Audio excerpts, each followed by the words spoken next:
الحمد لله وحده والصلاة والسلام على من لا نبي بعده أما بعد فأعوذ بالله من الشيطان الرجيم بسم الله الرحمن الرحيم وإنك لعلى خلق عظيم صدق الله العظيم وقال النبي صلى الله عليه وسلم إنما بعثت لأتم مكارم الأخلاق أو كما قال عليه الصلاة والسلام সর্বপ্রথম প্রশংসা ধরিত হোক সেই বিশ্ববিধাতার আরশে আজিমে যার অদৃশ্য নিয়ন্ত্রণে নিয়ন্ত্রিত এই সমগ্র বিশ্বজাহান ও সমগ্র সৃষ্টি জীব যার করে গুণগান। তাই আমরা সকলে মিলে বলি আলহামদুলিল্লাহ।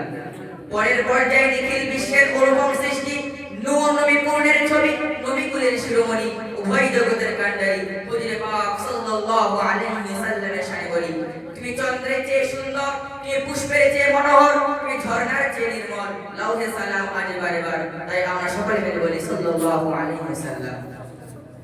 সম্মানিত সভাপতি মহাশয়, মুহতারাম আসাতিজায়ে কেরাম, সুদক্ষ পরিচালক ও সুপ্রিয় উপস্থিতি, আমি আপনাদের সামনে দণ্ডায়মান হয়েছি ক্ষুদ্র প্রয়াস নিয়ে হুজুরে পাক সাল্লাল্লাহু আলাইহি ওয়াসাল্লামের অনুপম আদর্শ সংক্রান্তে আলোকপাত করার প্রয়াস রাখছি। ওমা তাওফীক ইল্লা বিল্লাহ, আল্লাহ তাআলা সর্বোত্তম সাহায্যকারী। সুদীঘোত্রা মণ্ডলী, ধাত্রীর কবিতাকুল, অমানসিক অত্যাচার, অবিচার, ব্যভিচার, শিরক, বিদআত, কুসংস্কার ও ফিতনা ফাসাদের উজ্জ্বলিকার গোটা পৃথিবী যখন ঘোর অন্ধকার, তখন মানব সমাজ সুখ শান্তির জন্য চাতক পাখির ন্যায় নয়ন মেলে গগন চেয়ে থাকতো। কখন গগন হতে শান্তির পেয়ালা নিয়ে খোদার প্রেরিত দূত শুভাগমন করবে ও আমাদের অমৃত সুধা পান করিয়ে সর্বপ্রকার তৃষ্ণা নিবারণ করবে। এইরূপ ভাবে 12 রবিউল আউয়াল সুবহে সাদিকের সময় শুভবার্তা নিয়ে আবির্ভাব হলেন নবীগণের সরদার বিশ্ব নবী সাল্লাল্লাহু আলাইহি ওয়াসাল্লাম।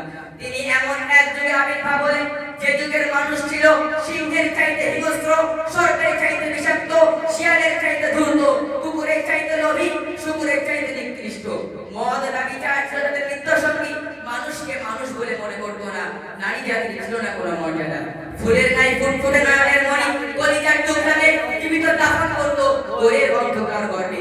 ঠিক সেই সময় অশান্তির বার্তা দূর করতে নিপীড়িত, নির্যাতিত, লাঞ্ছিত, বঞ্চিত, অপমানিত, পদদলিত, দুর্বল মানুষের অভিভাবক ও ভ্রান্ত পথিকের পথের দিশারি হয়ে কুসংস্কার ও বেদ দূর করতে বিশ্ব নবীর আগমন। দীর্ঘ 63 বছর জীবন আদর্শে যে অনুপম আদর্শের থিওরি মানব সমাজকে উপহার দিলেন, তা হিন্দু, মুসলিম, ইহুদি, খ্রিস্টান, শিখ, পারসি, শিশু, যুবক, রাখাল, কৃষক, শ্রমিক, মালিক, সর্বকালের, সর্বযুগের, সর্বশ্রেণীর জন্য প্রযোজ্য।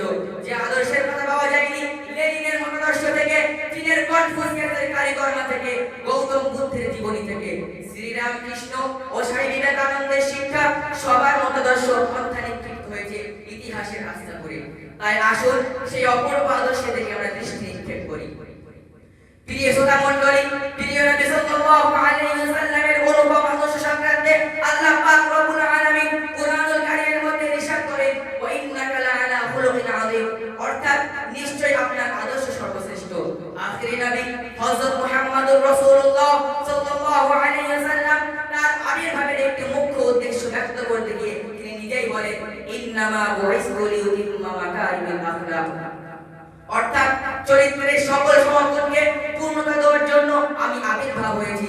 কারণ সততা ছিল তার পেশা, আমানতদারি ছিল তার নেশা, সত্যবাদী ছিল তার চিরস্থায়ী, পূর্ণতা ছিল তার কামনা, গরিবের ছিলেন দাতা, ধনীর ছিলেন মাতা, এতিমের ছিলেন পিতা, অসহায়ের ছিলেন ভরসা, সত্যের ছিলেন নমুনা, পাপীর ছিলেন দিশারি। ভাষা ছিল তার মিষ্টি, বিচার আচার ছিল তার ন্যায় ইনসাফপূর্ণ, রাজনীতি ছিল তার কল্যাণপূর্ণ। তবেই তো শত্রু এক বাক্যে স্বীকার করেছিল মুহাম্মাদই জনপ্রিয়তা, উপাধি দিয়েছিল সত্যবাদী, আমানতদারি, উম্মুল মুমিনিন। এক ব্যক্তি আয়েশা সিদ্দিকা রাদিয়াল্লাহু তাআলা আনহার কাছে গিয়ে জিজ্ঞাসা করলেন, রাসূলের চরিত্র কেমন? তখন তিনি বললেন, ওয়া কানা খুলুকুল কুরআন, অর্থাৎ এই কুরআনই হলো নবী সাল্লাল্লাহু আলাইহি সাল্লামের চরিত্র ওয়াসিলা। প্রিয় শ্রোতা মণ্ডলী, তায়েফের কাফেররা তার শরীর মুবারককে পাথর মেরে রক্তাক্ত করে দেওয়ার পরেও তিনি ক্ষণিকের জন্য অসন্তুষ্ট হলেন না, বরং তাদের জন্য দুই হাত তুলে দোয়া করলেন, আল্লাহুম্মা হদিনি কওমি ফা ইন্নাহুম লা ইয়ালামুন, আল্লাহুম্মা হদিনি কওমি ফা ইন্নাহুম লা ইয়ালামুন। সকল মানুষের শ্রেষ্ঠ মানুষ বিশ্বনবী। তার মাঝে ঘটেছিল পৃথিবীর সকল গুণাবলী ও উত্তম আদর্শ। তিনি ছিলেন সকল মানুষের জন্য উত্তম অনুপম আদর্শ, যার জীবনের প্রতিটি কোণায় কোণায় খুঁজে পাওয়া যায় উত্তম অনুপম আদর্শ। পবিত্র কোরআনুল কারীমের মধ্যে ইরশাদ হয়েছে, লাকাদ কানা লাকুম ফি রাসূলিল্লাহি উসওয়াতুন হাসানাহ, অর্থাৎ যারা আল্লাহ ও আখিরাতকে ভয় করে তাদের জন্য রাসূল সাল্লাল্লাহু আলাইহি ওয়াসাল্লামের মধ্যে রয়েছে সুন্দর উত্তম আদর্শ। তাই আজও যদি আমরা তার আদর্শে আদর্শিত হতে পারি, তাহলে উন্নতি ও সফলতা ইহকাল ও পরকালে কদম চুমবে। তাই তো কবি বলে, নবীর চরিত্রে চিত্রিত করো যে আপন চিত্ত মাঝে, সম্মানের আসনে সমাসীন তারা বিশ্ব সমাজে। এই বলে আমার বক্তব্যটি বললাম। ওয়া আলহামদুলিল্লাহি রাব্বিল আলামিন।